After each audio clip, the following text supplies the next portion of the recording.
he got late. So he's reading, His Holiness started reading through from page 80, how to show respect for the Dharma and its eater. The Sutra for Siddhikarpa says from there. I will try to read a little bit wherever it is possible. Otherwise, I'll have to just keep on jumping. The Sutra for Siddhikarpa says, listen to the Dharma with singular faith and respect. Do not mock it, nor disparage it. Make offerings to the teachers of the Dharma. Develop the attitude that they are Buddha's equal.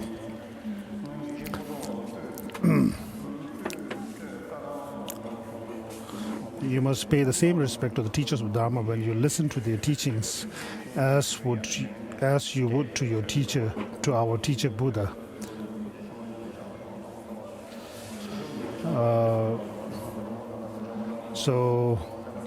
It goes on.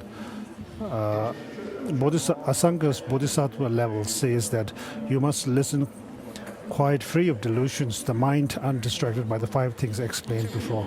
You should also be free of pride. There is further mention of 6 things that should be present while you listen. 1, the right time. 2, difference. 3, respect. 4, a lack of anger. 5, the intention to put the teachings into practice later.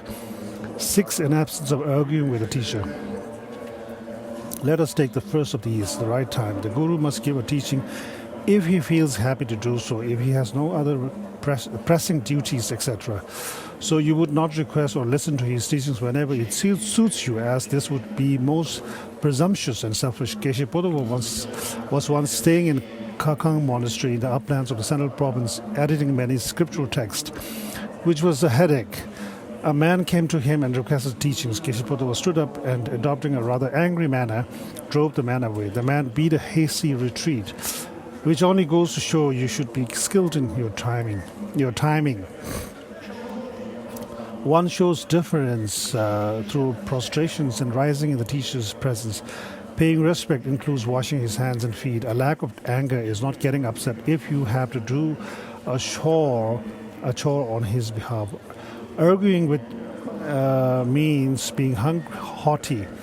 It could also mean holding some of the Dharma and its teacher in contempt, an action related to your delusions.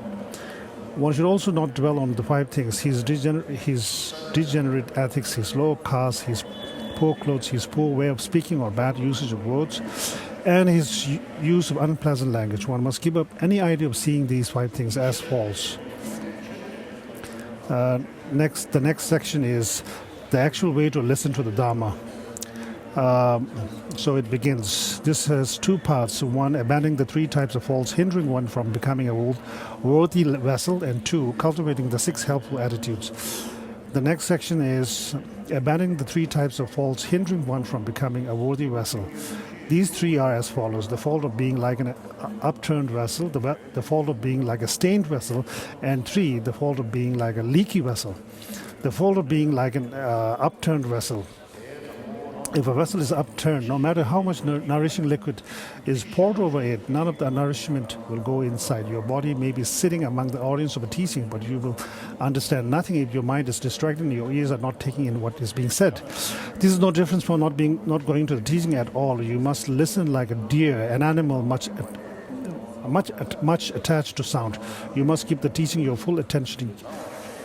Giving it your full attention does not mean listening to Dharma with only half of your attention while the other half of your mind is distracted. It means you focus entirely on everything. Be like deer because of their attachment to sound. When they listen to a flute being played, they don't even know a hunter is shooting his arrow. The next section, the fault of being like a stained vessel. A vessel may not be upturned, but if it contains poison, impurities, and so on, then even a wholesome liquid poured into it will not be fit for use. Your ears may be taking everything in, but you may be motivated by thoughts of furthering your studies or by thoughts of repeating what you hear to other people, and so on. Compared to these motivations being motivated by, for example, a yearning for the peace of liberation, merely for yourself is an improvement. But even this is still said to be a fault and to resemble a stained vessel. You must therefore listen with at least contrived bodhicitta as your motive. The next section, the follow being like a leaky vessel. A vessel may be neither upturned nor stained, but if the bottom leaks, it will not retain any liquid, regardless of how much has been poured into it. Your ears may be taking everything and your motivation may be faultless, but unless you listen carefully, His Holiness is talking about the disease of afflictive emotion is identifying is extremely important. Other religions doesn't have much explanation on this. In Hindu traditions, does have some explanation on this. For example, looking at the faults and shortcomings of the afflictive emotions of the three realms, like form realms and formless realm, and the peak. That's why I say in Indian tradition, they have the practice of vipassana and shamatha. So that's why there's a quite good presentation on the mind and mental factors. This is a unique quality of Indian tradition. All the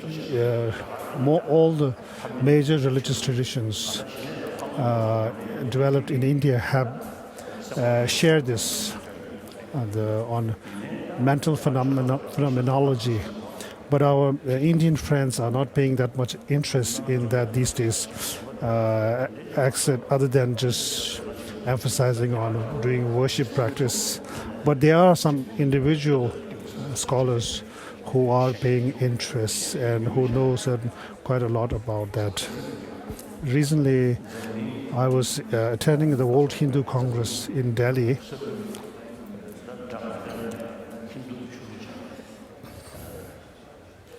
And at that conference, I was invited there, and at that time I made it a point to mention to the gathering that in ancient times, many great ancient masters have write extraordinary. For example, if you read Pramana Vartika, you can tell that there were extensive debates between Buddhist and non-Buddhist Indian traditions in ancient times on logic and valid cognition. And that kind of debate helped both sides in developing their ideas.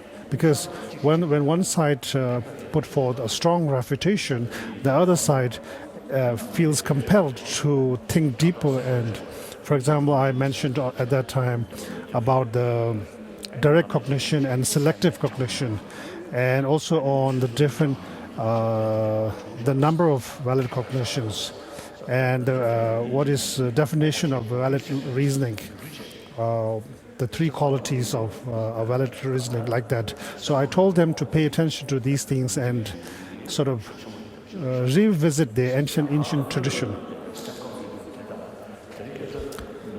And I also said that these days the ancient Indian knowledge on mental and mind and mental science is far more deeper than modern Western knowledge on mind science, which is still a sort of a toddler, sort of a child.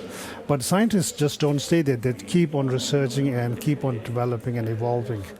For example, one of my scientist friends have developed a science of looking at a person's facial features and then predicting 16 different types of emotional states. So these things we should learn from them, or rather, we should take these incorporate these into our own science on mind and mental factors.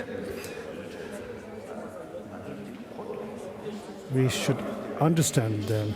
We shouldn't just think, oh, we have everything, that we have more than enough. We should keep on. We should continue the discourse and the debate and the discussion. And so this is the scientist has done like that. we have this tendency to stick to the stereotype, not moving one inch more forward, not backing up 1 inch behind. So the monks, abbots, and geishas and teachers here, we should not just stay in our monastery and think, oh, we are in this monastery, we have more than enough. Even if we cannot leap and jump like beetles, we should sort of move slowly ahead. In Dalhousie, at that time, they were in the older times. Gen Yima was there, Tiu Gyobyo Rinpoche was there. I had the occasion to mention to them that about these things, and since then, a lot of changes has occurred. Today, therefore, nowadays, for example, we have paying attention to modern science. So, in the last 50 plus years, we have moved forward a lot, but we have much more to move forward, and keep this in mind. Generally speaking, here since 10 plus years, in the last 10 plus years, in the 3 monasteries, we have started this voluntary science program, and I've met a number of these teachers who participated in these science programs, and these teachers were greatly praising the monk students who participate in these classes, because these monk students don't know English well, so this language problem, and the scientists themselves came from the West. They don't know Hindi, neither Tibetan. Secondly, the Tibetan monk students, they have no background in maths, because in science, maths is the language to teach science. However, the teachers, when they teach the monk students, they found out that the monks have a very powerful logical approach. They immediately can get a good grasp. The monks can say, sort of very powerfully think, okay, if this is so, then it must be like that. If it is so, then the next logical sequence should be like that. So they have a very strong, powerful analytical power, and that's due to the dialectics debate and logic study they are doing here. This, which is a legacy of the Nalanda tradition. So we already had the material, and now we just have to add on. Sometimes I brag a little bit and say, in the last 30 years, during my exchanges with scientists and dialogues with them,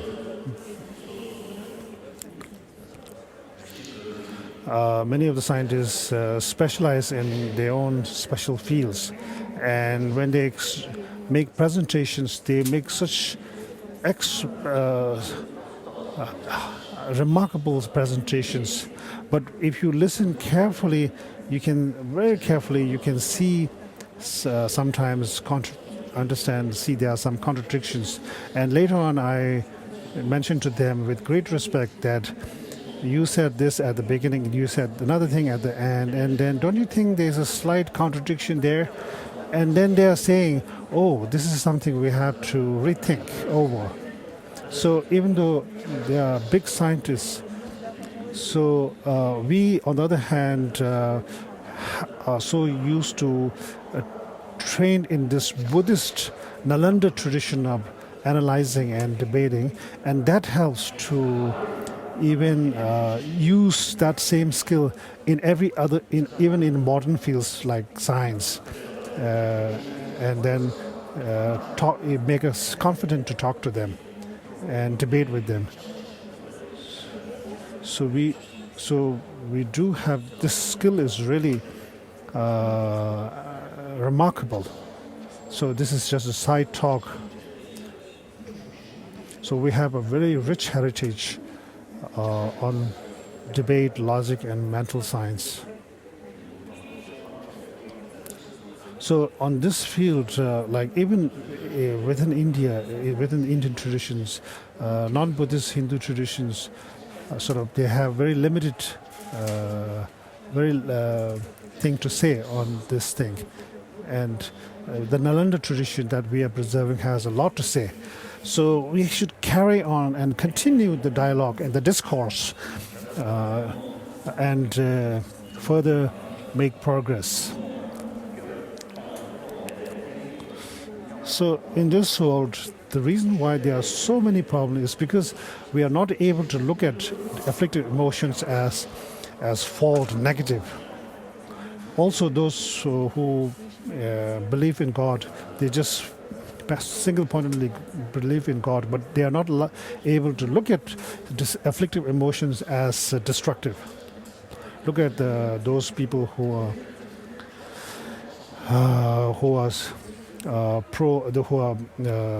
following Turkey.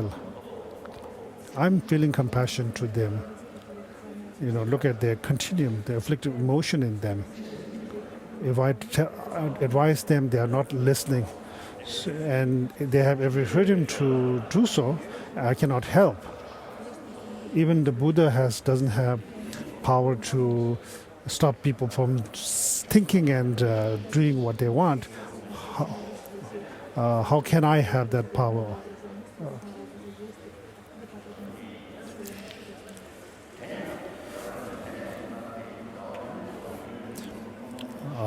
So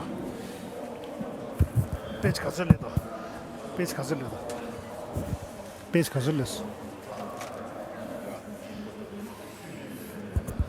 so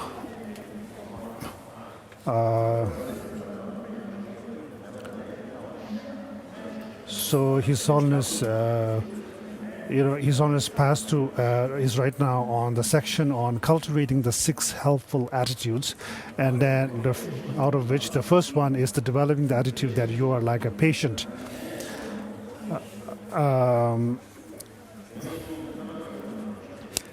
And then the next section, attitude. There are 6 attitudes. The second attitude is developing the attitude that the holy Dharma is medicine. The third attitude, developing the attitude that your spiritual guide is like a skillful doctor. So the teacher, the master, the Lama, or the guru is like a doctor. That's the fourth attitude, I think. So here the text reads, when you are sick but have no doctor and instead just take some medicine, you may mistake your condition. Is it a hot or cold disease, for instance, and the stage the illness has reached? The medicine you take may not help and could even endanger your life. You most assuredly need to depend on a skillful doctor. You might not rely on a spiritual guide and instead feel. It is enough to practice Dharma from books, but you must not develop any realization or insights from your recitations and meditations and so on. Your mind stream would become more and more set in its ways. Thus, when you decide you should practice the Dharma, you must seriously rely on a spiritual guide as you would rely on a skillful doctor. As a patient, you are very happy when you find a doctor. You will listen to whatever he tells you, and out of respect, you will treat the doctor with reverence. You should do the same when you find a spiritual guide, as it says in the summary of precious good qualities. Thus, the wise who strongly wish to seek holy enlightenment should completely subjugate their pride. Just as patients, in order to be cured, depend on doctors, so should the seeker depend steadfastly on a spiritual guide. The next section is developing the attitude that diligent practice will cure the illness. The medicine is a thing that helps the patient's illness, but perhaps the patient doesn't follow the doctor's advice and instead just leaves the prescribed medicine by his bedside. When the patient does not do that, what the doctor says, do what the doctor says, and does all the things he says not to do, and never gets better, you cannot blame the doctor and you cannot blame the medicine, because the patient brought it on himself. The spiritual guide is like a skillful doctor, but if you listen to many oral instructions, we are like a medicine to pacify the disease of delusion and do not put them into practice, they will not benefit your mind stream. no matter how profound or extensive they may be. You should not blame the Guru, you should not blame the Dharma. It is the very student not putting the Dharma into practice who is at fault, as it is said in the King of Single-Pointed Concentration Sutra. So, for example, like poetry, song and music, these are something you just can afford to listen and then forget. But whereas the teaching on spiritual teaching, the meaning on how to overcome our afflictive emotions, delusions. This is something you not only listen to, but then use what you heard to overcome your afflictive emotions. So that's what this is saying. So teaching is something, the purpose of teaching is to implement it so that it will help. You can use it to overcome your delusions. The King of Single-Pointed Concentration Sutra says, after constant searching, the patient finds a skilled and intelligent doctor who, eyeing him with much compassion, and so on, so on, so on, so on, and so on. Shantideva says, in engaging in the deeds of bodhisattvas, physically make use of these. Mere words accomplish nothing. Will the sick be helped? Just by reading the prescription? So it is not enough that you possess the medicine. In order to be cured, you must properly administer it and follow the doctor's order. You must apply your knowledge of the meaning of the oral instructions on pacifying this disease of delusion and put these instructions into practice. So here, this Tibetan word Shwetesho means you'll hear about, you learned about Buddhism, but you just it just sort of you are not. It doesn't move you to sort of practice. His Holiness says this happens only basically only when you don't understand profoundly. Then this happens. But if you, for example, understand the Four Noble Truths very profoundly, then this hardly could happen. And if you have a real profound view of emptiness and dependent arising Four Noble Truths, then there's no way but to feel compelled and inspired to engage in practice. I think His Holiness is on page 87 right now. Domdimba, the king of Dhamma, said the following on the need to combine study, compassion, and meditation.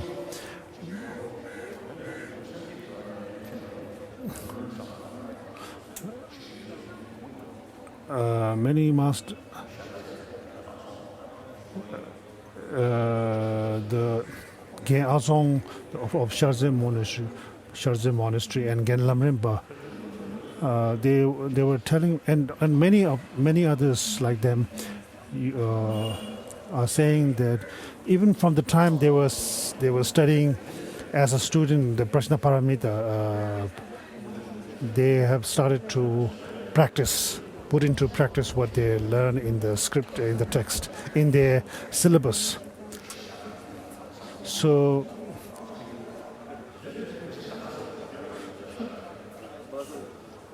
what happens is, what the general trend is that the monk students, they sort of show some interest and put effort where there's a topic where there's a lot of debate, and where there's not much debate and it's more about practice, they sort of show less effort into that. My Nyema Genze, from home I studied the Zashe Tikchi, Tsongkhapa's Zashe Tikchi, and Yumdun Sevajame. He's greatly kind to me. He went to South India and he told His Holiness, Now I'm going to teach in a different way. Earlier, when I look back, have taught in a sort of a more at the surface level, sort of more sort of interpretation of the words of the text. Now I'm going to teach in a different way by going into the real meaning. So therefore, His Holiness is emphasizing that practice is something one should not say, I will start practicing when I have finished all the studies. But rather, you should start practicing right from the time when you have started to study. That's why Domdömba here says, when I study, I increase my contemplation and meditation. When I contemplate, I increase my study and meditation. When I meditate, I increase my study and contemplation. I know how to gather them as the one foundation and take the Dharma as my path. I am a Kadamba and don't go do things in parts. People who wear blinkers are deceived. Those who well understand the excellent are Kadambas. We are still on page 87. Now we are on, I think, page 88. One should put everything into immediate practice, just like Geshe Chengawa. He was reading a section of Vinaya that discussed leather and hides. He saw that it forbade someone ordained from handling animal hides. He happened to be sitting on a hide at that time. He immediately threw it out. One reading further, he found an exception to this rule for remote controls, and that ordained there were permitted to handle hides. He retrieved the hide and spread it on his seat again. Next section, developing the attitude that the Thakaras are holy beings. The first person to teach Dharma was our teacher, the Buddha, and he himself made manifest the path and its results. He taught it to others properly, and the points he taught on the subject of modifying one's behavior were without the slightest error. Thus, he is an authority. One must therefore feel, how could his teaching on the Dharma be mistaken? When one recalls these facts about Buddha, in one tradition, one can conjoin this with the attitude that a holy being is a Tathagata. One should then feel, this holy being, my Guru, is an emanation of the Tathagata Shakyamuni. Next section, developing the attitude that this tradition should be preserved for a long time. We are on page 88. Through listening to such Dharma as this, one comes to think how wonderful it would be if the teachings of the victorious one were preserved in this world for a long time. The first 5 attitudes are examples of recalling the Tathagata's kindness. The 6th attitude is a meditation on repaying the Buddha's kindness. When listening to the Dharma, these are crucial. The reason for attending teaching is to bring some pressure to bear on your mind stream. Otherwise, your mind will only stay the way it is. And if you have experienced no change after listening to a teaching, then there has been absolutely no benefit for your mind stream. Even though the instruction may have been particularly profound and you listen closely, an illustration, you need to look into a mirror in order to see whether your face is dirty. Then you can remove any dirt that may be there. You examine your own mind stream and behave in the mirror of the Dharma. You listen to the Dharma to tell whether your mind has any flaws.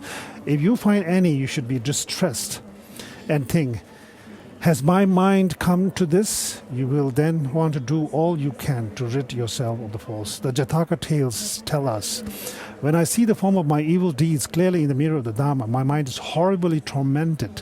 I shall now turn to the Dharma. Sudasaputra, also known as Prince Kalmashapata, said this to Prince Chandra. His story serves as an example to us all. Where the blessed Buddha was still a learner treading the path, he was reborn as the Bodhisattva Prince Chandra. There was a man called Sudasaputra who used to kill people and eat his victims. One day the prince went into a grove and an eloquent Brahmin came to him. While the prince was receiving a Dharma teaching from this eloquent Brahmin, suddenly they heard a great noise. People were sent to see what was happening. They found that Sudasaputra was coming. The prince's bodyguards said, Sudasaputra Kalmashabda eats people. He's a man to be feared. Our army, its many forces, elephants and chariots, have scattered and fled. What are we to do? The time has come to parley with him. This idea pleased the prince, and deaf to the pleas of his wives and entourage, he went to where the great clamor was coming from. The prince saw Sudasaputra pursuing the king's army in a rage, his swords and shield held high. But the prince fearlessly and without hesitation said, "I'm Prince Chantra, I'm here, come here to me." Sudasaputras turned around and made for the prince. Saying as he ran, "It's you I want," he flung the prince over his shoulder and ran off with him to his lair. This terrifying place was full of human skeletons. The floor was red, and the whole place resounded with the gruesome calls of ferocious flesh-eaters such as jackals, vultures, and ravens. The lair was black with the smoke of roasted corpses. Sudasaputra put the prince down in this horrifying place and rested. But with his eyes fixed on the handsome body of the prince thought to himself, "I had no chance to make an offering to the eloquent Brahmin in the grove for the Dharma I received." This thought made him cry, "Cease, enough, Sudasaputra said. You, Prince Chantra, are famed for your steadfastness. How strange you should be crying now that I have captured you. They say, steadfastness is useless when you undergo pains. Studies don't help when you suffer. If everyone cringes when struck, I think this is true. Tell me honestly, are you afraid I'm going to kill you? Are you afraid you will be parted from your friends, relations, wives, children, parents? Tell the truth. Whatever it may be, why are you crying?" "I was receiving the Dharma from a Brahmin," the prince replied, "but I was unable to make him an offering. Let me go to him and give him something, and I will definitely return to you." "That cannot be true, no matter what you say," said Sudasaputra. "After once being saved from the jaws of the Lord of Death, who would return to his presence? Have I not given my word and promised to return? I am he known as Prince Chantra, and I value the truth as much as my own life. I do not trust what you say. However, I am willing to test you," he said. "Go back and we shall see if you really value the truth. Go back, complete your business with the Brahmin, whatever it is, then return quickly. I will get the fire ready to roast you, and I will wait for you." The prince returned to his home and gave the Brahmin 4,000 ounces in gold as payment for the 4 verses. For the 4 verses the Brahmin had taught. The prince's father tried various means to stop him, but to no avail. The prince returned to the lair of Sudasaputra, who was astonished to see him in the distance. The prince told him, "You may now eat me. I know the time to eat. I know the time to eat you." Sudasaputra replied, "The fire is now smoking. If I roast flesh when the fire is smoking, it will stink of smoke and the taste will be ruined. In the meantime, teach me what you have heard from the Brahmin, which you claim is so important." The Brahmin's eloquent word told how to distinguish between non-dharma and dharma. "Your evil ways are worse than the man-eating rakshas. What good could study possible do you?" Sudasaputra could not bear this remark. "Stop, enough. You kings kill deer with your weapons. That goes against Dharma. Kings who kill deer contravene the Dharma," replied Prince Chandra. "But eating human flesh is worse. Humans are higher than deer. And if it is wrong to eat the flesh of someone who died a natural death, how could people eat, killing people to eat them be right?" Sudasaputra then said, "You haven't learned much from the scriptures. If you come back to me, you haven't learned much from the scriptures if you came back to me. I returned in order to keep my word, and so I have learned much from the scriptures." The other men were afraid when I had them in my clutches. "But you have proved to be a steadfast hero. You have not lost your composure. You seem unafraid to die." "Those men were full of remorse because they had sinned," said the prince. "But there is no sin I can recall ever having done. I am therefore unafraid. I offer myself for you. You may eat me." Sudasaputra had by now developed faith in the prince. His eyes were full of tears and the hairs on his body were standing on end. He looked at the prince in awe and told him about his sinful nature. "Deliberately sinning against a person like you," Sudasaputra said, "would be like drinking strong poison. Teach me, I beg you, what the Brahmin so eloquently taught you." He also said at this point that the verse we had above, "When I see the form of my evil deeds clearly in the mirror of the Dharma, my mind is terribly tormented. I shall now return to the Dharma." Prince Chandra saw that he had become a suitable vessel for the Dharma and said, "Drink." His Holiness is right now is sort of analyzing the master. This is something actually we also require, because we hear that in China these days there are many fake lamas coming from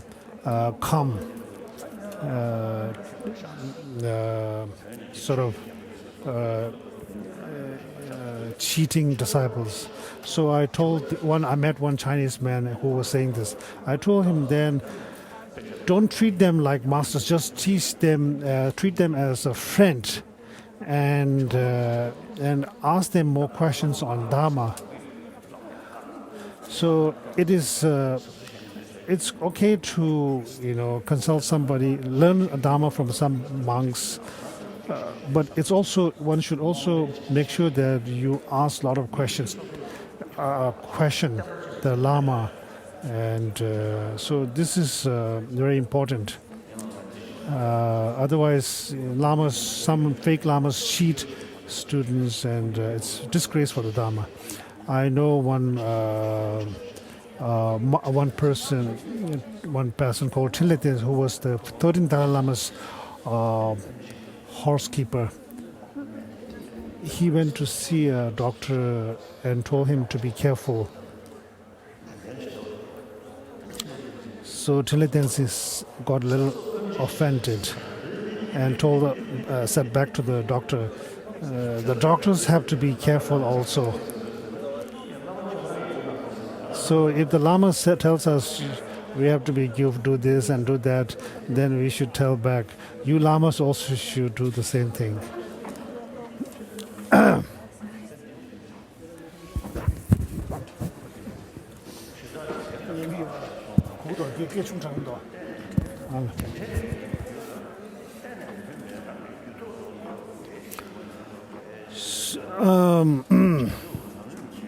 So in this way, the Prince Chandra subdued this monster, and I think right now we're on page 92. The Buddha Dharma, His Holiness is saying, is as pure as a gold after through the three analysis. It has been proven pure. So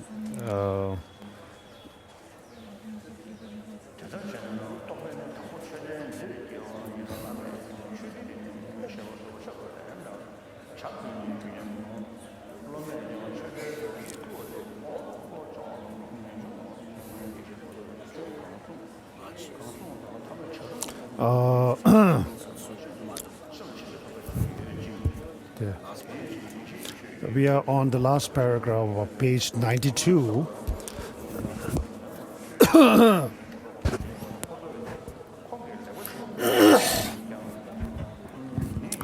So page 93, beginning.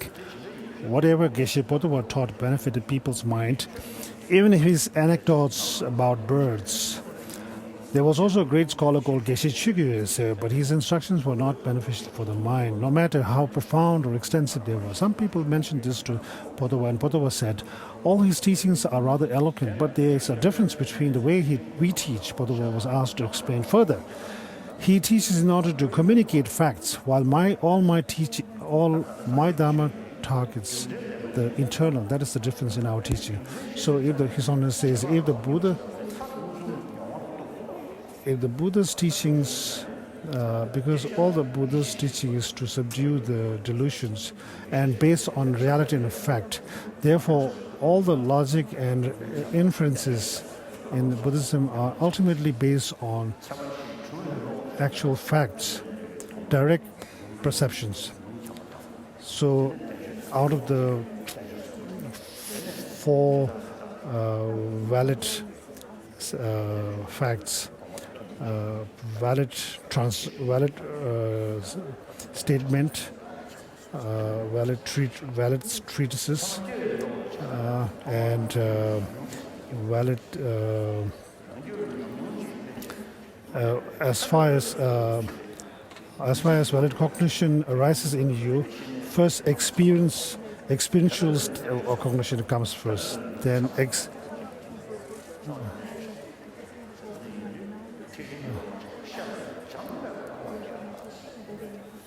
So His Holiness is explaining about the Buddha Dhamma being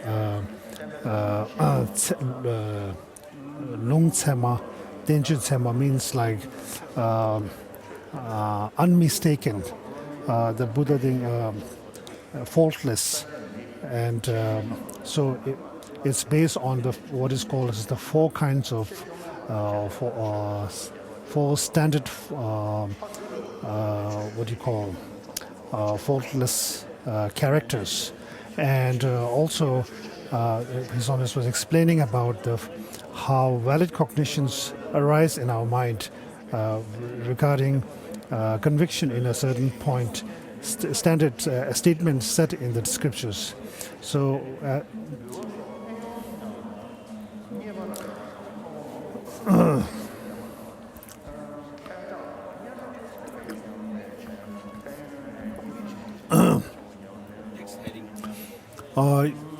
his teachers, in order to communicate, while all my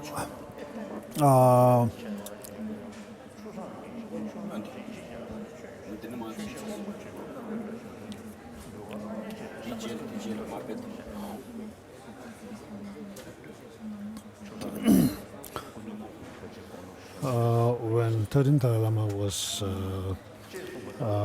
here, there's a mention of the Chusang Rizhi. The 13th Dalai Lama, when he was young, went and stayed there for a while. Chusang Lama Rinpoche, and was a close associate of Chusang Lama Yishi Gyaltso.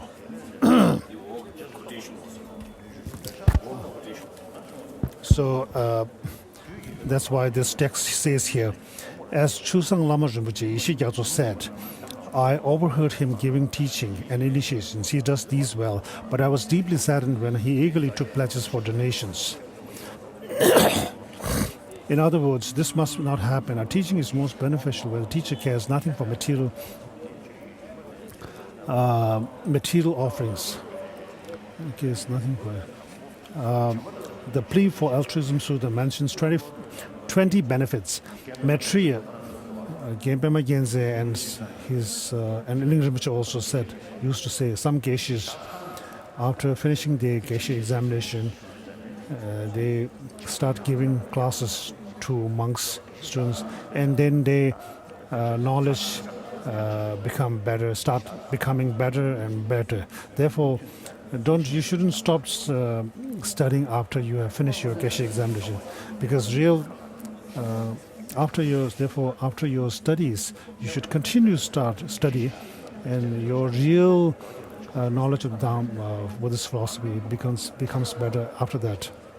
It's because we are studying Dharma for the sake of attaining liberation and enlightenment, and attain these grounds and paths, not for the sake of geisha examination. Therefore, our study must continue for our lifetime, during our entire lifetime.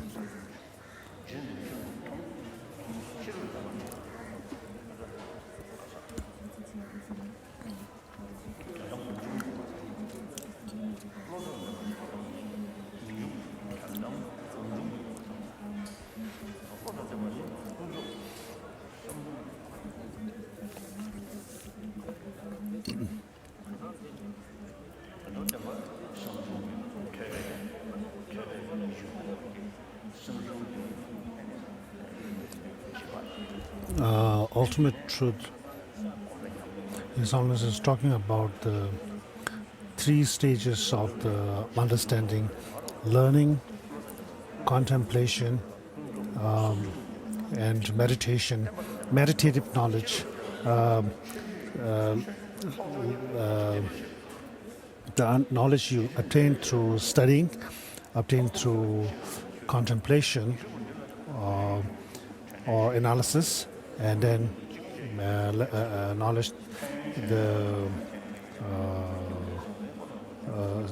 knowledge that you obtain through meditation.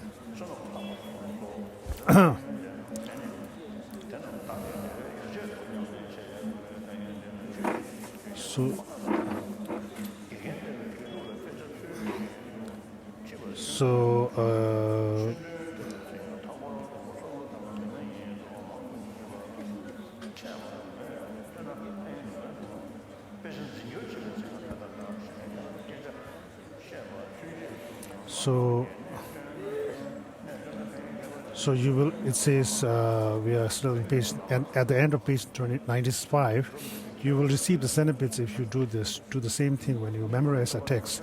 You receive these benefits from your conversations with other people if you teach them the key points of modifying one's behavior. But note, whether you are a person's guru or not also makes a difference. 96, page 96, being respectful to the Dharma and its teacher. Mawan Thapo said, the Buddha, our teacher, set up his own throne when he taught the Holy Mother. That is when the Bhagavan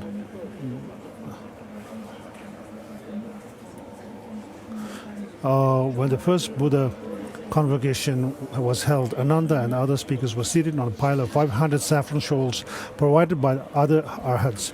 This was done out of respect for the general greatness of the Dharma being taught. Here, I should add that the 3 robes of a monk were the dress adopted by the Buddha, yet many monks nowadays use their shawls to wipe things or as cushions.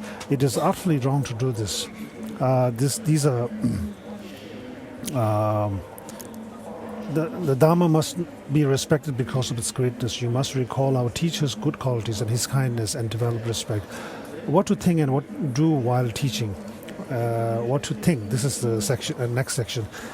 Ngawan Thakpo said, abandon niggardliness, singing your own praises and drowsiness while teaching, discussing others' fault, postponing teachings and jealousy. Have love for your followers and teach while keeping the 5 attitudes.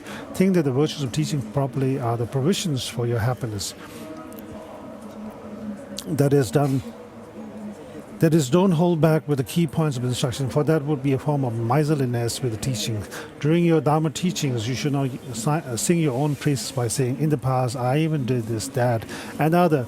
You should not become drowsy while teaching. You should not discuss other people's faults with attachment or hostility as your motto. You should not be lazy and postpone a teaching because you do not want to give it. And you should give up jealousy that arises because your respect other people are higher than other than you. You must have strong love and compassion for your listeners. You must also hold 5 attitudes. These 5 are the same as the above 6 attitudes. But omit the attitude that your diligent practice of Dharma will cure you. In other words, these 5 attitudes are they are patience, the Dharma is the meditation, they are patience, the Dharma is the medicine, you are the doctor, and so forth. You should then feel that the virtue that results from the teaching properly are the provisions of my happiness. The reason one of the 6 was omitted is that it applies more to the disciples than to the teacher. Next section, what to do while teaching. You should wash yourself beforehand. Your appearance should be neat and your clothes new. Sit on a high teaching throne. Your manner should be cheerful. Teach by means of analogies, quotations, and formal logic so that the meaning will be made clear. All the same, I'm embarrassed and rather unhappy to be sitting on this high throne when high incarnate lamas are sitting below me. However, I must sit here out of respect for the greatness of Dharma. In fact, it is wonderful that this custom has not died out in the central and Tsang provinces. If this customs were no longer followed and the Lama sat on a low throne while teaching, people would think it odd when he tells them, I received this lineage from several great Lamas, as one story tells. Your manner should be cheerful means you ought to smile at your disciples when you teach. Longdu Lama Rinpoche, on the other hand, used to scold his disciples and threaten them with a rod in his hand when he taught. If you confuse the order of the headings, your teachings will be as messy as a crow's nest. If you omit the difficult points and teach only the easy material, your teaching will be like great gruel made for an old person. Teachers who do not properly understand the inner meaning of the teaching and have to resort to guesswork are like blind people depending on their canes. This is wrong. My own precious guru, my supreme teacher told me the following: when you are about to teach the Dharma, you should set your motivation properly while walking from your room to the teaching. Imagine that the root lineage gurus of the particular Dharma you will teach are seated on your throne, one guru on top of another. Prostrate yourself 3 times to the throne. The gurus merge into one or each other one by one. All of them finally merge into your own root guru. As you mount the throne, your own guru merges into you. Then, yes, you see it. You should snap your fingers and recite a verse on impermanence, such as like a phenomena, a star, a flickering butter lamps. Happiness is an illusion and lasts like a bubble, a dream, a lightning flash, or a day. All conditioned phenomena are like this. You should feel this is only for a few minutes. It is only something impermanent.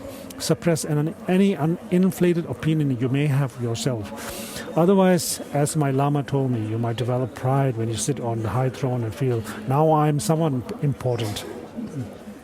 They say you should recite mantras to defeat the demons, but traditionally we recite the Heart Sutra and a prayer to block hindrances marked by 3 hand claps. Then perform the 6 preparatory rites using the slow chants and melodies, the practice of etc., etc.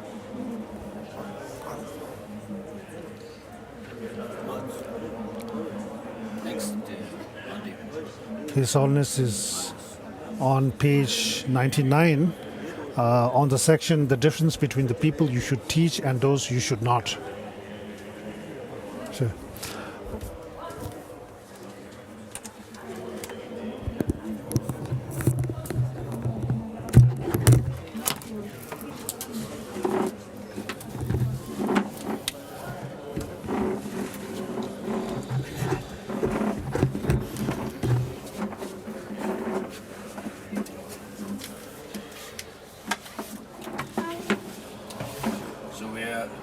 towards the end of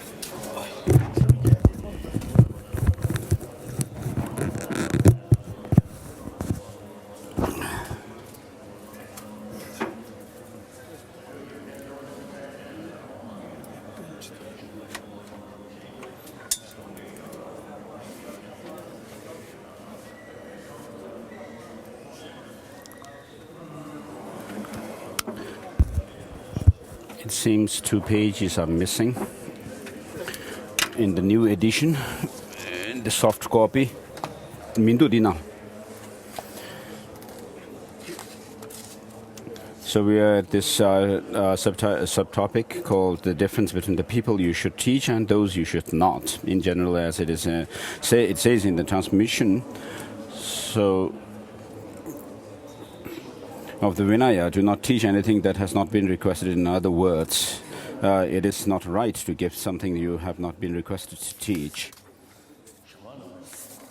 And now we come to the end of the part 1 and switch now to Jangchup Lamrim.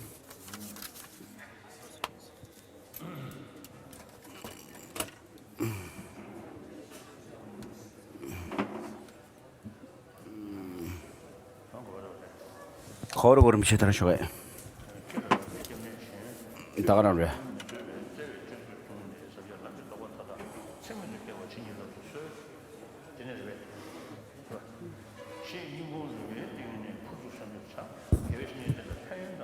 So it's just about the thinking about or reflecting on the advantage of relying on a guru and disadvantage on not relying on a guru.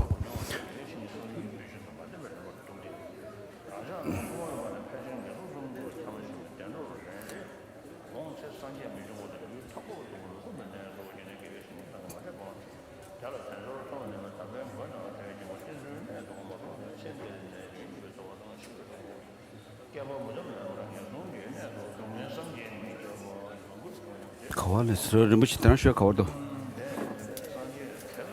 Transfer get cover. Some shasati.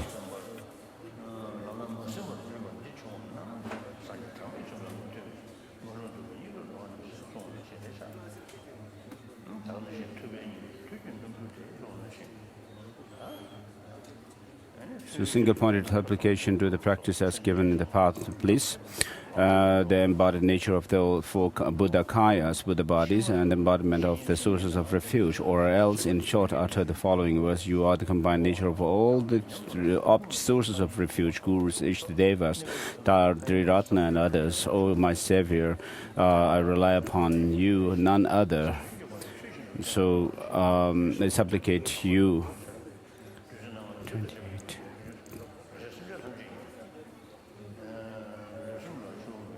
So if we correctly rely on, if we correctly relied on our spiritual teachers, whatever spiritual practices are undertaken, we undertake, such as doing our studies, reflection, and meditation, we would be successful in them, and in future we would all be under the guidance of qualified teachers. And next, in terms of the actual practice, there are two: reliance in thought and reliance through action. Within the first one, there are two: faith, cultivating faith, the root of the path, and respecting by recalling the kindness of the gurus. And the former has two parts, of which the first is how to cultivate the mind to see the guru as a Buddha. Visualize your gurus with whom you have direct Dharma connection. So with regard to the outline of the Lamrim Rinpoche's way of making the outlines, he goes through the qualifications of the guru to whom you rely on, and the qualifications of the disciple who relies on the guru, and then how the disciple relies on the guru. And then he goes through the reliance, advantage of relying, and not a disadvantage of not relying on a guru, and so forth. And Ganden Deme has said that this Gelug tradition, although has become prosperous in times of material gains, but it is slim, and how sad it is slim in terms of the progress in the study and meditation practice. So in the beginning, when Chinese from mainland China came to see me, one Chinese came to see me, and about 20 years ago, 30 years ago, and he told me that many Tibetans come to his teaching, come to China proper, and they. As they become more and more familiar with these people, what they found was they had actually gradually found that these teachers have come to seek money and women. And so he asked whether I can do anything about it. And so I told him, I'm living in India, I cannot do anything from here. But what you need to do as Chinese people, you need to actually study about the qualifications of the gurus, and then check those people who come to you, whether they actually have these qualifications of the teacher.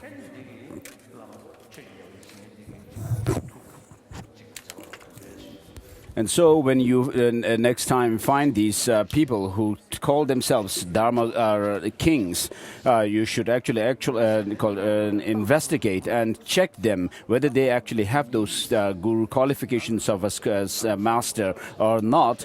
And you should actually ask lots of questions to them. And so, of course, the internal qualities may not be accessible right away to us, but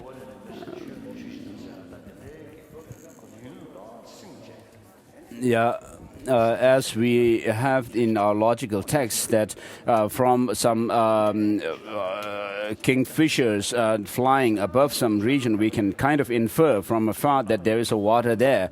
And so likewise, we need to check those lamas and the so-called lamas by knowing first the qualities which they must embody. And if they do not have those qualifications, then you can just take them as your friends in the Dharma. But once you find them to be qualified teachers, then you should regard them, take them as your spiritual master. And so in Lamrim Chemo, what is this phrase? Says there's no way one can actually subdue others without subduing oneself. Therefore, those who wish to subdue others must first subdue themselves. This is a very powerful statement. And then Rinpoche also goes on to say that Now, with regard to subduing or disciplining oneself and others, what we need to do is not just be satisfied with partial study and practice, but then we need to actually do our practice and study on the basis of do our studies and practice on practice of the 3 trainings, and then one should rely on a guru, and so this gives us the qualifications of a guru.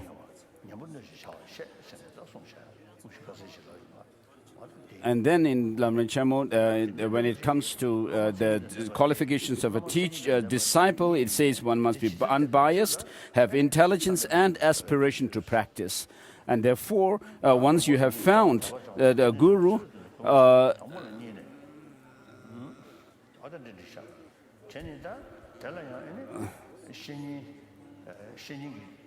one should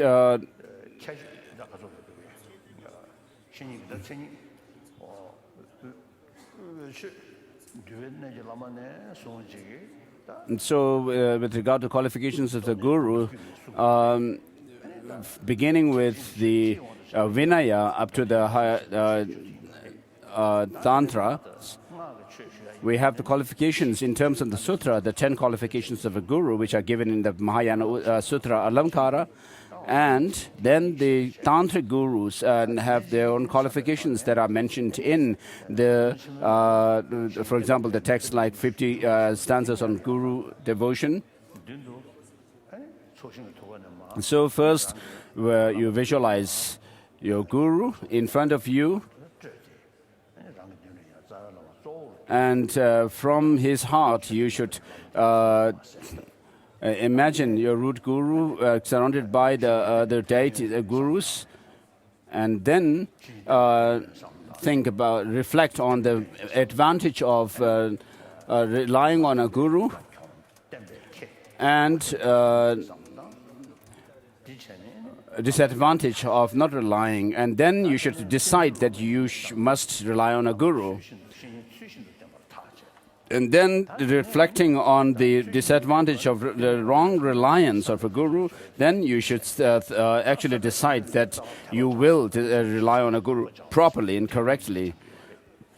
And then once you rely on a guru, you think about, reflect on the guru's qualities, and then also his kindness, and develop faith gratitude in the guru.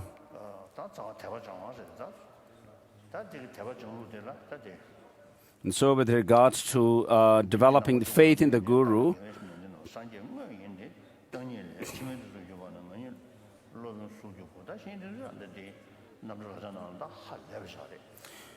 so with regard to that, visualize your guru with whom you have direct dharma and Dharma connection, those you have heard a single stanza and more, emanating from the heart of the Guru Munindra and sitting in the sky before you. While observing them, ponder that it is said in the dual analysis. So these are very beneficial to meditate on. In the times to come, I will myself be in the physical form of a teacher, and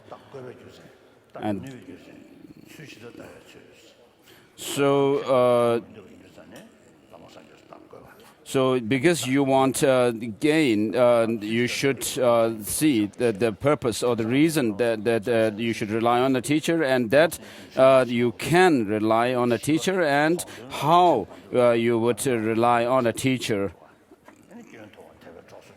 And then, when you even see some faults of the Lama, that could even be used as a catalyst for seeing the Lama's qualities as well.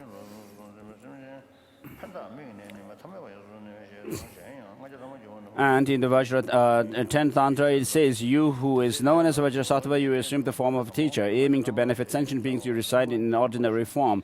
And also, during the last 500-year phase, I will assume the form of a teacher. Think in your mind, it is me, and show your respect.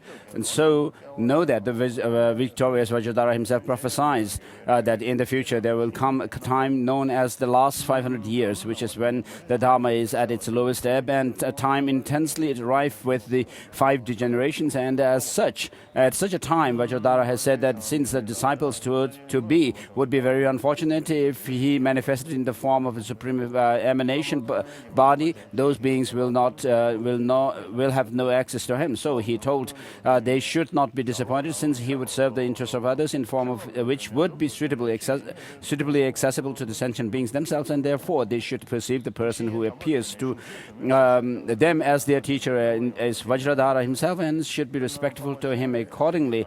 Feel that all of the teachers are Vajradhara's display of ordinary being in the form of teachers for us who have no karmic vision to see a real Buddha in order to take us under his care and guidance.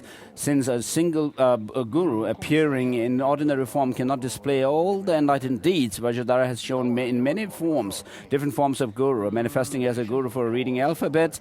Vajradhara teaches us reading by spelling out the letters and compound readings and so forth, so on, and manifesting as precept master and assistant. Vajradhara gives us Rabjung precepts and ordain us as Shramaneras and Bhikshus. By manifesting as Vajra master, Vajradhara confers upon us the empowerment of the different sets of Tantra, and by manifesting as our holy teachers, Vajradhara gives us profound explanations of the great treatises of our classic texts and guided teachings on the stages of the path to enlightenment. Thus, Vajradhara leads us to the practice of a complete path. And then this may be illustrated by the manner in which Arya Avalokiteshvara displayed in numerous forms in order to tame disciples in order to tame the beings of snowlands such as these.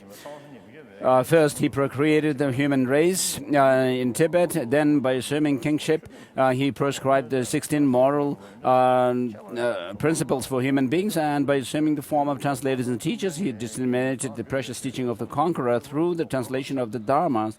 There are the sources which indicate that Bhagavan Buddha manifesting in the form of teachers. When the complete and perfect Buddha was giving a teaching to his retinue of many disciples on the very high hill in South India, when he was about to pass away, the Bhagavan knew the thought of the Bodhisattva meaningful to behold, who felt in his heart that after the Buddha passes away, we would have no one to teach us. And the Buddha told him this, meaningful to behold. In the times to come in future, I will appear in the form of precept masters. I will abide in the body of teachers. And then, the Buddhas are freed from 4 rivers of birth, aging, sickness, and death, but the spiritual teachers are not freed from them. So how can they serve transmigrators in the body of teachers?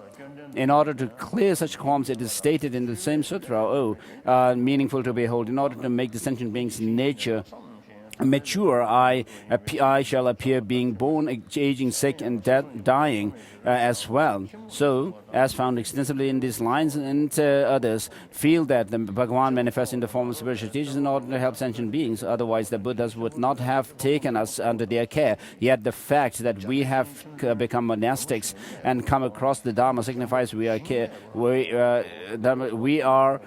cared for and guided by the Buddhas. The Buddha himself has said he would assume ordinary forms. Therefore, how can mere ordinary appearance be a proof of not being a Buddha? How can a low, ignorant person like me have the good fortune to exactly see all the inconceivable secrets, the excellent qualities of Buddhas? Nevertheless, just going by the qualities that are commonly accessible to us, the spiritual teachers have extraordinary qualifications. They are much learned, are steeped in practice, are chaste, and have little craving for material things, and so on.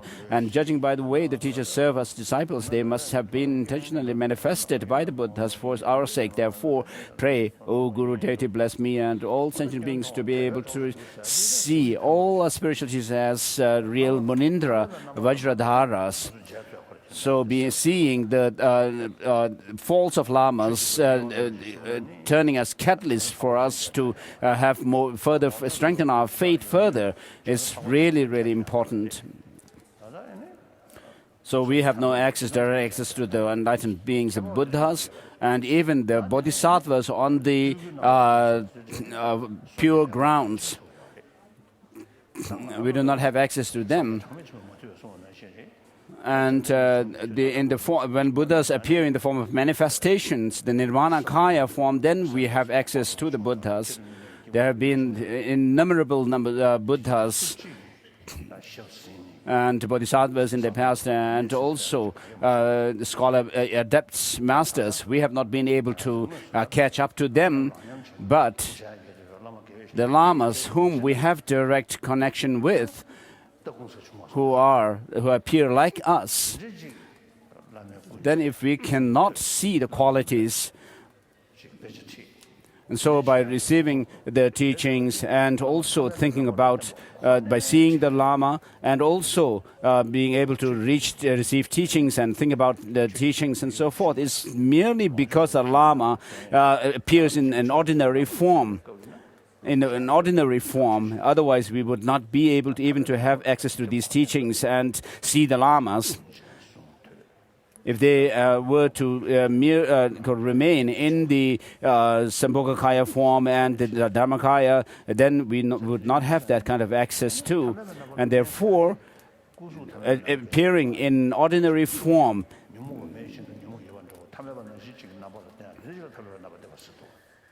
does not just mean that the body is ordinary, but the ordinary appears as ordinary body, but even within their mind, they appear as if they have these negative emotions.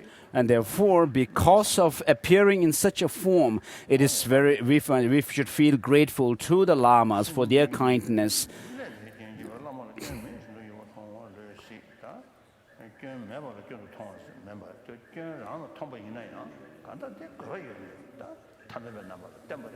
So for certain reason, the lamas have appeared in ordinary forms, and because of that, thanks to that appearance, we have the opportunity to receive teachings, and therefore, that in that way, we should use that perception of a lama as ordinary being, even as a catalyst to strengthen our faith.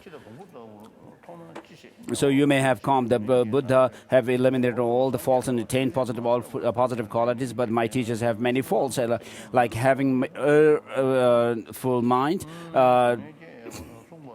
being lusty about material gains, and having little knowledge, which are all driven by three inner mental poisons. Therefore, I believe they cannot be Buddhas. But the response, that is only appearance of your own misperception into those faults.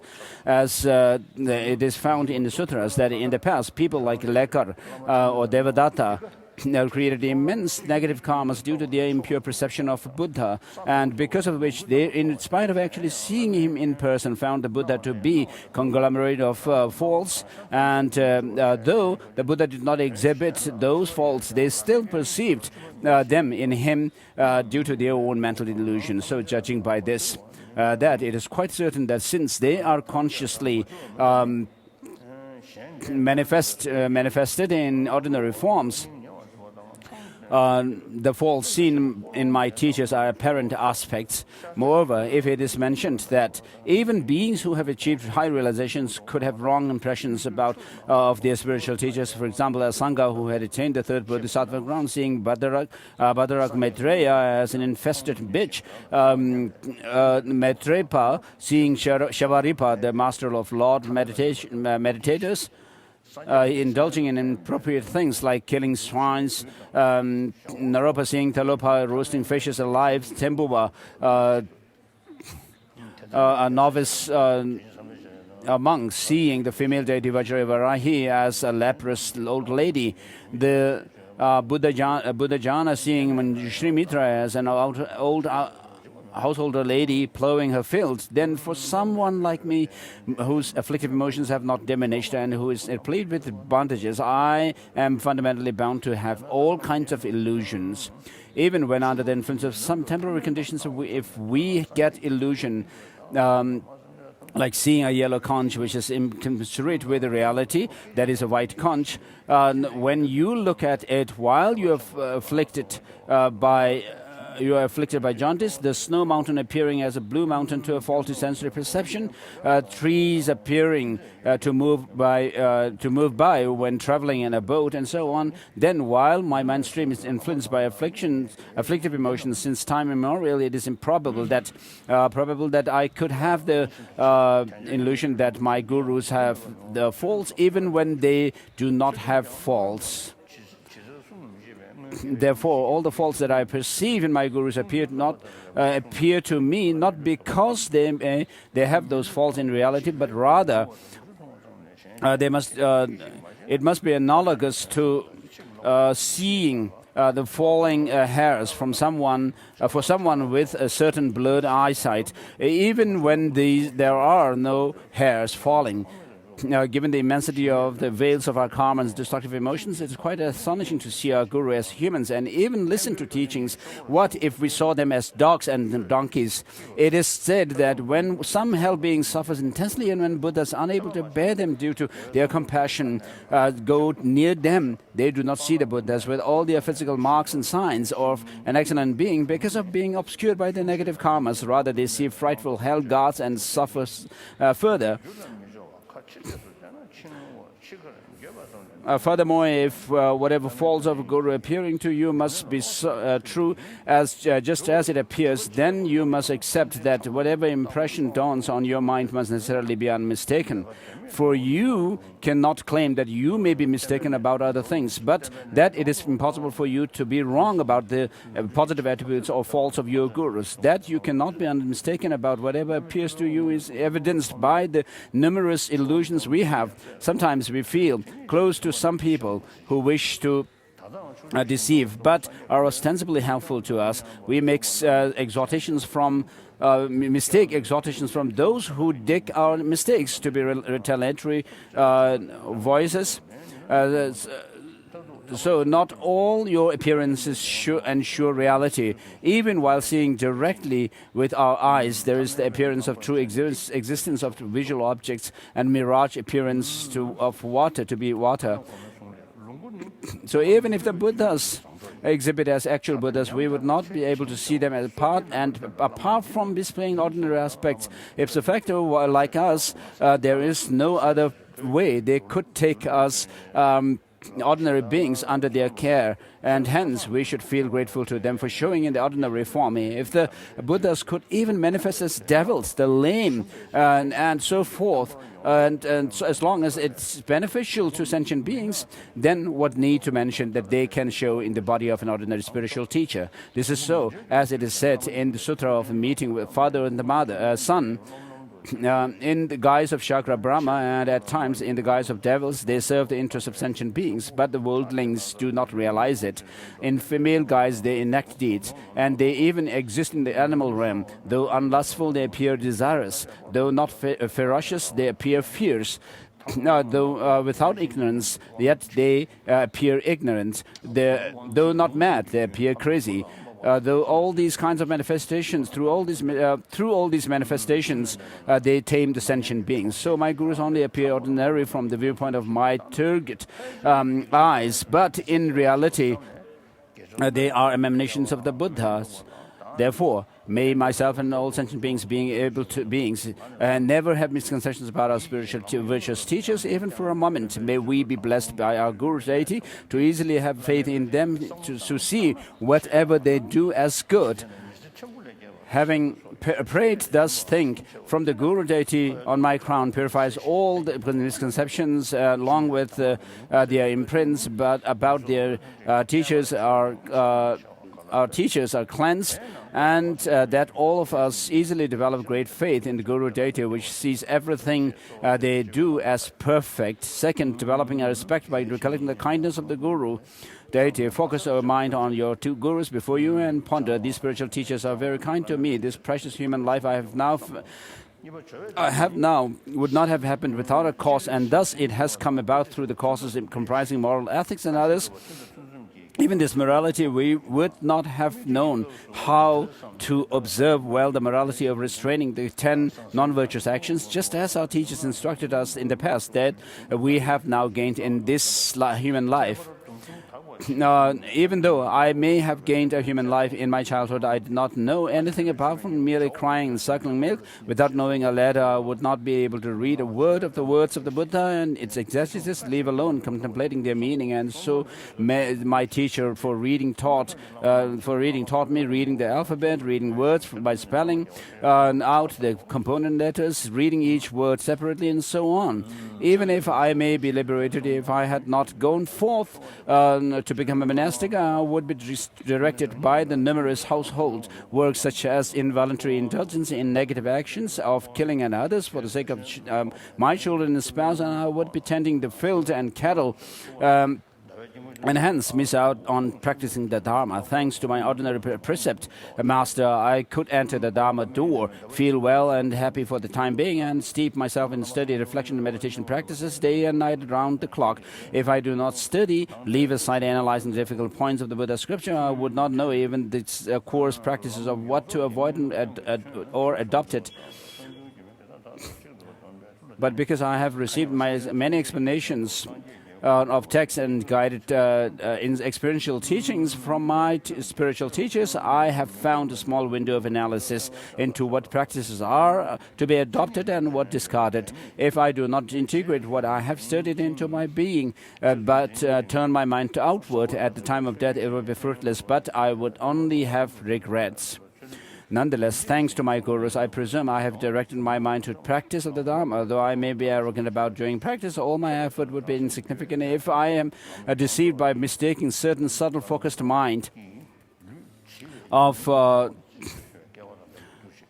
for some supreme view and meditation. Yet it is thanks to the kindness of my Guru Vajradhara that I am able to leave some imprinting in the profound path, which is totally free from all errors and complete with all essential points of the teaching.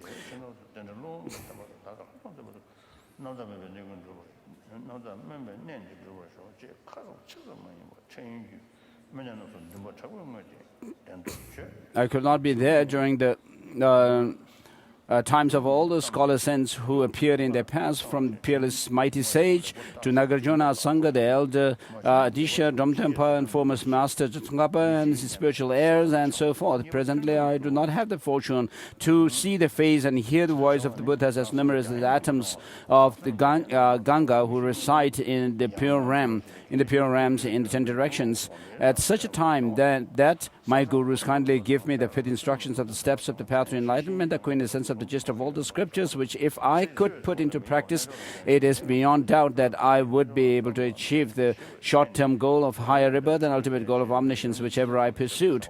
Therefore, these spiritual teachers in ordinary aspects. Let's move to spiritual, the Namdo Lakchang,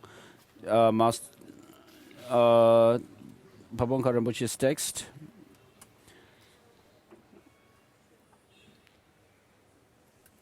Mindu.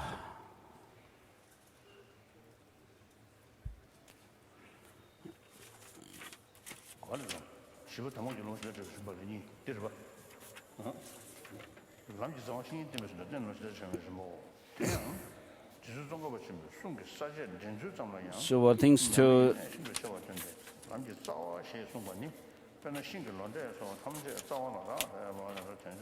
so how to how the sequence in which the disciples are to be taught the actual instructions.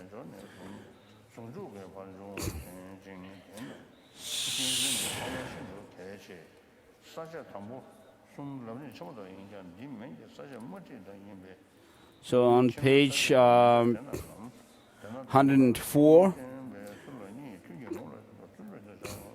this is headed into 1, the root of the path, devotion to spiritual guide, and then the stages of how to train the mind after you have begun. And these headings were drawn from great Tsongkhapa's text. They teach one of the points most crucial to our practice. The root of the path tells us the following. All of the trees, leaves, fruits, and so on depend on its root. All insight and realization from the difficulty of gaining the optimal human birth, rebirth, to the unification of normal learning, similarly derive exclusively from one's devotion to a spiritual guide. The conjunction after and how to train in the mind after you have begun to rely on him tells us which action should come first. It tells us that all realizations after the unification come from proper devotion to our spiritual guide. Thus, it is vital to devote ourselves properly to spiritual guide at the outset. The first three major headings we have already covered and are also found in the great stage of the path. The headings that follow are different. They are drawn instead from concise discourses. The root of the path, devotion to spiritual guide. This has two subsections. What to do in your meditation session and what to do between sessions. And a most important point is being made by having these two headings. One heading for the meditation sessions and one for times between sessions. The whole of a person's daily routine can be broken up into full day periods. And each can be divided into what happens during the meditation session and what happens outside these sessions. Thus, any action of your body, speech, and mind occurs either during the meditation session or between sessions. If you make both of these periods meaningful, the whole day becomes meaningful. Extend this over a period of months, years, and so on, and your whole life becomes meaningful. This is crucial. What to do in your meditation session. This has 3 steps. The preparatory rites, how to pursue the main part of the session, what to do at the end session. It is wrong to pay scant attention to the preparations. If you want to make a good cup of tea, for example, you must take it seriously from when you buy the tea. Similarly, if you want to develop religious experiences during the main part of the meditation session, you must accumulate the courses by diligently carrying out the preparatory rites. There are 6 of these. Cleaning your room and arranging the symbol of enlightened body, speech, and mind, obtaining offerings without deceit and arranging them beautifully, adopting the 7-featured sitting position of Virachana on a comfortable seat, after which you take refuge, develop bodhicitta, and so on, while in a specially virtuous frame of mind. And fourth, practicing the merit field, and fifth, the offering the 7 limbs, prayer, and world mandala practices that contain all the key points of accumulation and self-purification, and 6 further petitions which follow the oral instructions made in order to be sure your mental stream is sufficiently imbued by your meditation. Cleaning your room and arranging the symbols. Survana Dvepa Guru, according to his biography, used to clean out his own room. The source of this practice is the sutra that says, the bodhisattva sits cross-legged in clean surroundings. The reason why you must clean your room is as follows. If you invite your guru or some official to your home, you would give your room a good sweep, wouldn't you? Similarly, when you invite your guru, the victorious ones, and their children into your room, in the course of your meditation, you should clean it out of your respect for them.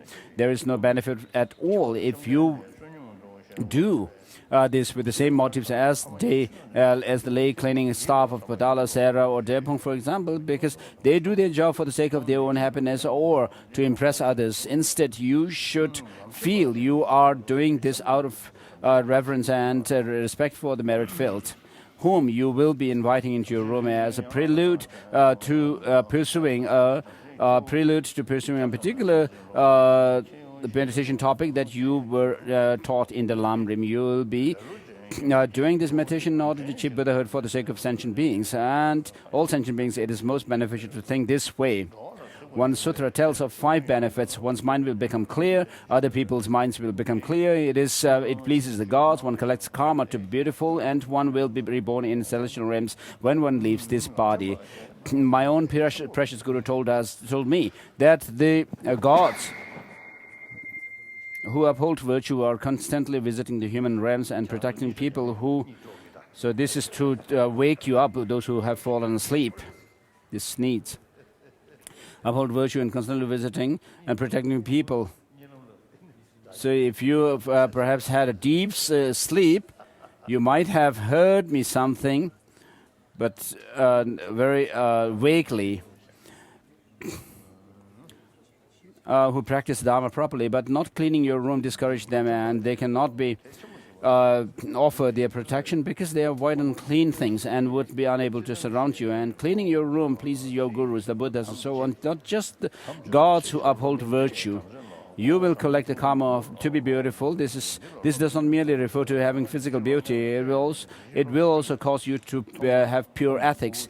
Pure ethics may not have the body may not make the body handsome, but it is something most beautiful to the perception of the Buddhas and their children. As the great Tsongkhapa said, the discerning are clothed in modesty. This is ethics, not fine satins. Eloquence adorns their throats, not a necklace. Their guru is their crown jewel, not some gem. We are told we will be born in celestial realms, but we should take this to mean, above all, the Buddha filth. Arya Chuda Pantak achieved artistship through cleaning a room. I shall briefly tell you his story.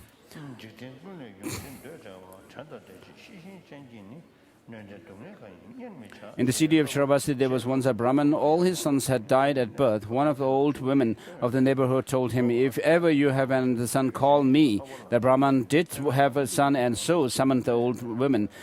She told him to wash the baby, swaddle it in white, and fill in mouths with butter and give it to a girl to look after. The Brahmin was instructed to tell the girl to take the baby to a certain crossroads where 4 highways met. She was to pay her respect to any holy men or Brahmins who happened by and say to them, "This baby pays homage at the feet of your noble one." If the baby lived, she should return it at the sunset. If it died, she should abandon it. The girl was conscientious and spent the day at the great crossroad. For some Tirthika priests passed by. First, some Tirthika priests passed by, and the girl followed the old women's orders. The priest said, "May this child survive a long while. May its life be long, and may its parents' wishes be fulfilled." Later, some monks passed by, and they said much the same. The girl then took the child on the road to Jadavan Grove. She met the Buddha on his arms round. She did as before, and the Buddha said the same as the others, and adding, "May its parents have all their dharmic wishes fulfilled." Some said the girl saw the baby still alive, so she took it back home. It was given name Mahapantaka, the great road, and because it had been taken to a highway. Mahapandaka grew up and became a scholar in all branches of Vedic law. He taught the esoteric teachings to 100 Brahmin boys. The Brahmin had another son, and so again he summoned the old women. The same course was taken, but this time they entrusted the baby to a lazy girl who only took him to a small lane. No holy men or Brahmins came by. The Buddha, who constantly looks upon all beings throughout the 6 periods of day and night, could tell that no one was going to use the lane. So he went there himself. The girl prayed to him, and he responded with the same words as before. Later, she saw the child was still alive and carried him home. He was named Chudapandaka, small road. When they grew older, he tried to learn to read. He had to learn words like Siddham, but when he had read the syllable Siddh, he would forget the Dham. But the time he had remastered Dham, he had forgotten Siddh. Shuda's teacher told his father, the Brahmin, "I must teach many other Brahmin boys to read. I cannot teach him."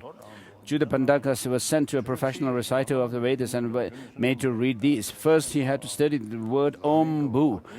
By the time he mastered the Om, he had already forgotten Bu. On mastering the Bu, he had already forgotten Om. It drove his teacher to despair. The teacher told the boy's father, your other child, Mahapandaka, understands with only a minimum of instructions, but I cannot teach him. I have other boys to teach. So the name Judapandaka came to mean dullest of the dull. small and smallest of the small. The parents of the two Pantakas, Pantakas later died. Mahapantaka became a Buddhist monk, Buddhist and a monk. He became a scholar in the three baskets and an arhat. Chudapantaka's inheritance ran out, and so he went to his elder brother Mahapantaka, examined his brothers to see if he had any potential for the Dharma. Maha discovered that he did, but that it depends on Mahapantaka himself. So he ordained Chuda. Chuda then spent the next 3 months trying to learn this verse. Do not let your body, speech and mind sin. Be free of desire that afflicts all the worldly. Have remembrance. Be vigilant. Avoid anything harmful, any suffering. The local cowherds overheard the verse, and even they learned it, but Chuda failed. Arya Mahapantaka had at one time thought to himself, how can I tame Chuda? Shall I praise him or insult him? He saw that insulting him would tame Chuda, so he upbraided Chuda, grabbed him by the collar and drove him out of the Jadav Grove. Maha said, you are dull, the dullest of the dull. Why did I ever ordain you? Stay here. Chuda thought to himself, now I am no longer even an ascetic, I am not even a Brahmin, and he wept. The Buddha, our teacher, went to him, urged by great compassion. Pantaka, why are you crying? He asked Buddha. My abbot has insulted me. The Buddha said, some things are praised by churls, some things are disgraced by scholars. Better to be disparaged by a scholar than praised by a churl. My son, your abbot did not endure many hardships from 3 countless eons to complete the 6 perfections. He did not compose your verse for you. I did. Cannot the Tathagata teach you to read? O monk, said Chudapantaka, I am the dullest of the dull, the very smallest of the small. How could I ever learn to read? Buddha, our teacher, replied, the churl who knows he's a churl is truly a scholar. The churl who is proud of his scholarship is the most churlish of all. The Buddha gave Pantaka these words to memorize: abandon dirt, abandon stains. But again, this proved too much for Chudapantaka. The Bhagwan Buddha then thought, I shall purify him of his karma. Pantaka, can you polish the sandals of the monks? Asked the Buddha. Chuda replied, yes, O monk, I can. Then humbly polish the monks' sandals and shoes, said the Buddha. And monks, you must let him do this so that he can purify his karma. Afterwards, recite these words and afterwards reteach him. They did according to his instructions.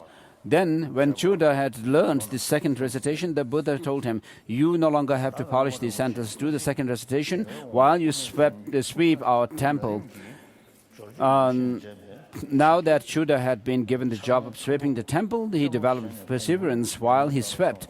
But when he had finished sweeping the right side of the temple, the left side had become filthy. And by the time he had finished sweeping the left side, the right side became filthy again. This happened through the power of the Buddha. All the same, Pandaka persisted, and his karma and obscurations were purified.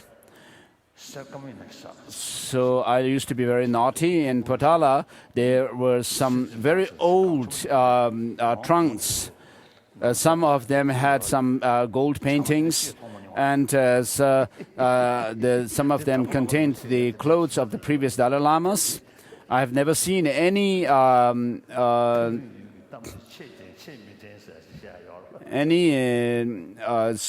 broom there. So I'm telling the truth. Perhaps Dalai Lama Rinpoche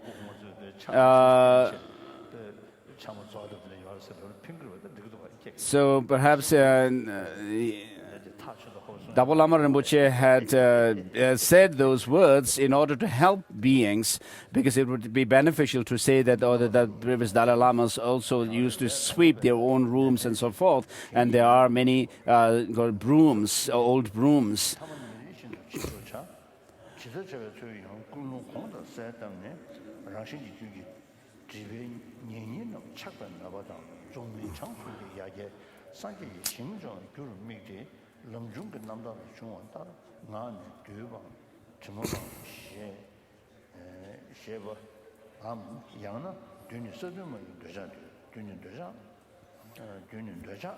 And now that Judah had been given this read, this happened through the power of the Buddha. Okay.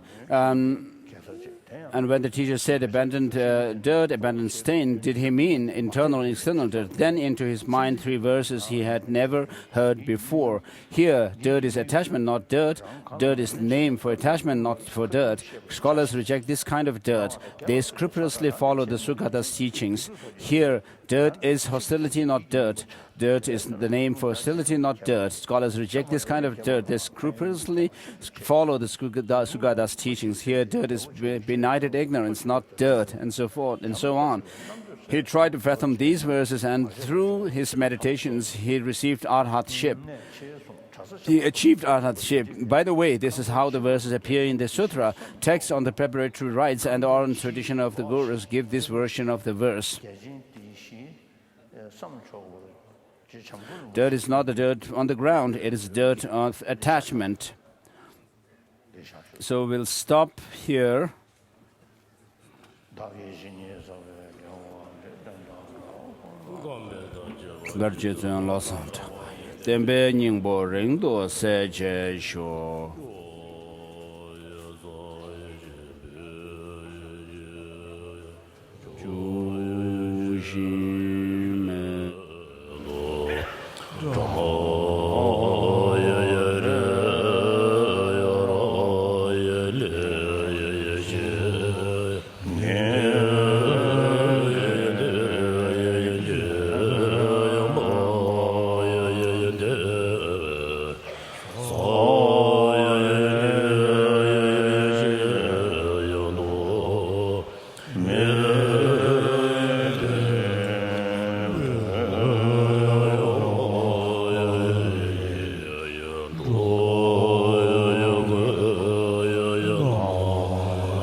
Lende lo men dende do jo gen dembe mo la